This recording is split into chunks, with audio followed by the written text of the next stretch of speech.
Hey guys, welcome back. I have here in my hands blood work. I've had a lot of requests recently to do an updated kidney video, so this will be just a quick update, but I do have blood work. This is as of about 2 weeks ago. I do also want to touch base on a couple different things in this video, one of them being my diet. I know there's been a lot of questions in the comments regarding my diet, so I do want to address that as well.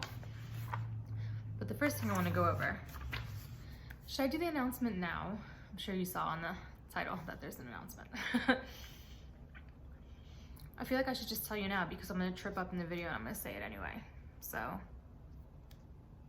tell you now.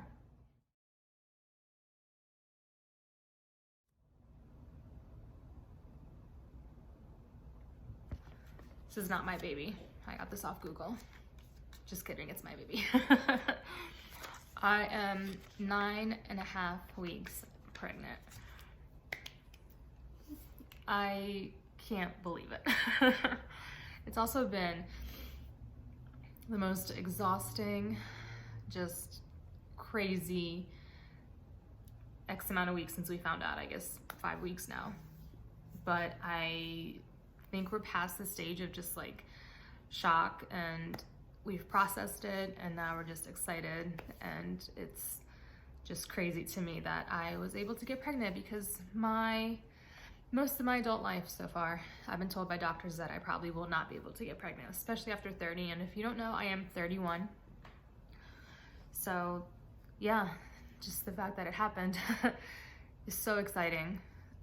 So I went to just about every single doctor you can think of when I found out, and I could do a separate video on that. I don't want this to become like a pregnancy channel, but I do also want to touch base on it because it has a lot to do with type 1 diabetes and how I'm going to handle everything and what happens to my blood sugars and, you know, insulin resistance, all that fun stuff.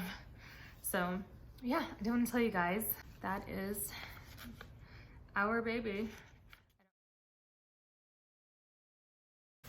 All right, so if you guys remember, and I'm sure you probably do, my last GFR was 60%, which put me at the very, very border of stage 2. Stage 3 is 59%. So if you remember last October, so almost exactly a year ago, I was at 38%, so very low, stage 3D, thinking about, you know, going on dialysis, thinking about getting put on a list for a kidney transplant because my kidney function went down 10% within like 6 months. So as of 2 weeks ago, my kidney function, my GFR, is now 65%, so climbing. So we are officially off the border of stage 2. We're in stage 2. And then if you remember, my creatinine levels were very, very high. I want to say this was last year, maybe a little bit before. So they were like in the 2s, like 2.2, 2.1. This past February, when I went over my first results, my creatinine level dropped to 1.88, 1.87 or something like that. I'm currently at 1.13.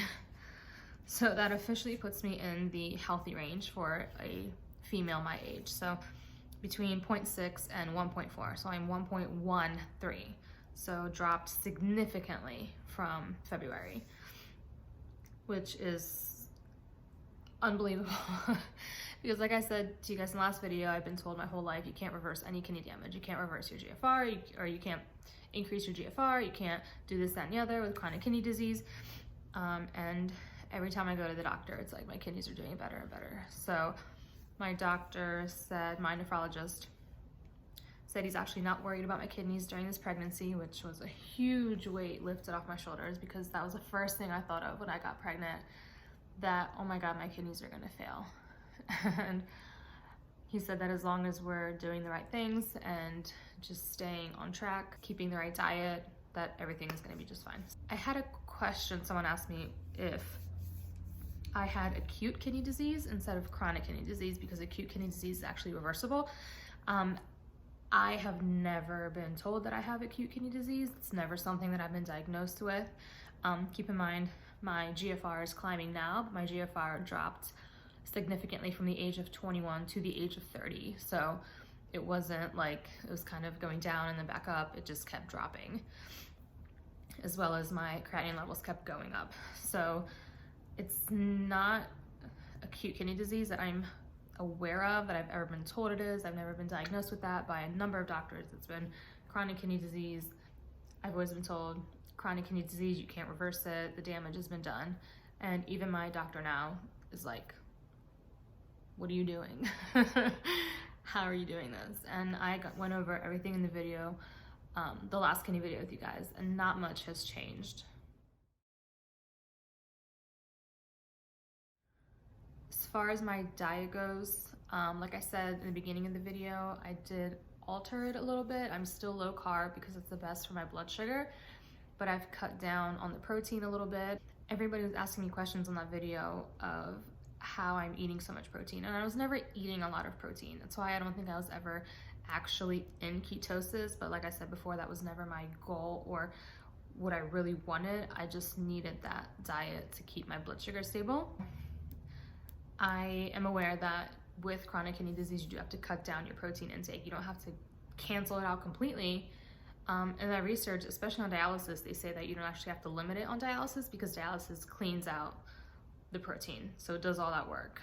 So with dialysis, you can actually introduce protein back into your diet. I've read that. I don't know how true that is. I definitely would talk to your doctor before making any type of diet changes. I am not a nutritionist. I'm not a doctor. I'm not your nephrologist. I'm not anybody, you know, in the field, or I don't specialize in any of this stuff. This is just what works for me. Since I've gotten pregnant, I have not drank any coffee. I know you can. I drink zero. I am repulsed by the smell of coffee. The taste of it is disgusting to me now.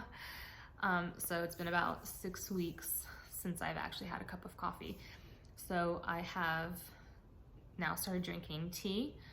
I drink herbal teas, I drink organic teas, I drink a lot of Earl Grey, which is low in caffeine. It's about 40 milligrams per cup, where coffee is about 90 to 100. I drink a lot of like natural tea leaves, like rose petals, things like that, hibiscus, things that are healthy. And everyone came at me in the other video saying that tea was bad for you.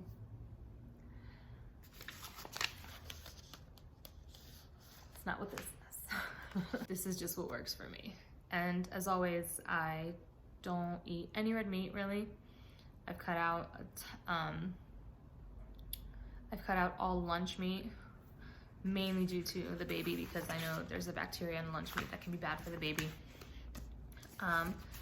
Yeah, just been eating super clean, super healthy, drinking a lot of water. I was told by my OBGYN that I need to drink 1 gallon of water a day. So that's a lot. Alexa, how much is 1 gallon of water? 1 gallon of water weighs about 8 pounds, 6 ounces. That's 8 pounds, 6 ounces. That's a baby. I gotta drink a baby of water every day. So I always have like a huge container with me, and I always put a flavoring in the water, something like the stevia drops or things like that that just make it, you know, have a little bit of a good taste. Or lemon, cucumber, mint. I've been putting mint in it because mint actually helps a lot with morning sickness, or in my case, all day sickness. So that's really what I'm doing, guys. I have not changed that much at all. I've just been continuing to do the same thing. I have not exercised in a while. The first couple weeks after I found out I was pregnant, I was just completely exhausted. I felt like I couldn't move, and then I had a virus, so I was sick all of, not last week, but the week before. The entire week I was pretty much in bed, so I have not worked out, but I do a little bit of yoga, but I do want to get back in the gym and do some weights. So yeah, you guys, like always, like I said, water, eating clean, healthy, just watching what you put in your body, because that shows. It really shows on the inside, on the outside, in here, everything. So just take care of yourselves, guys. That's the biggest thing. And you know, if you want to see changes, you have to stick to something. It's not going to happen overnight. That's the biggest thing. For me, it didn't happen for months. and depends on where you are in your body, and everyone's different. So it could take you even longer. But just if you want to see a change, you just got to keep going hard, and you got to keep focused, and you got to be passionate and just have that goal in mind and work towards it. So hey guys, that's going to be the video. I told you it was a short one. If you have any questions, as always, leave them down below. I need to catch up on answering everybody in my emails. Like I said, it's been a really rough couple weeks, and it's been, you know, a lot of things outside of this pregnancy that has been, you know, hard for us to deal with. So bear with me. I will be back on here. I'm working on a lot of different things, so I will definitely be on here a lot more. I'm gonna start updating my blog, which I haven't touched in months. So once again, thank you guys so much for being here. I'll see you in the next one. Bye.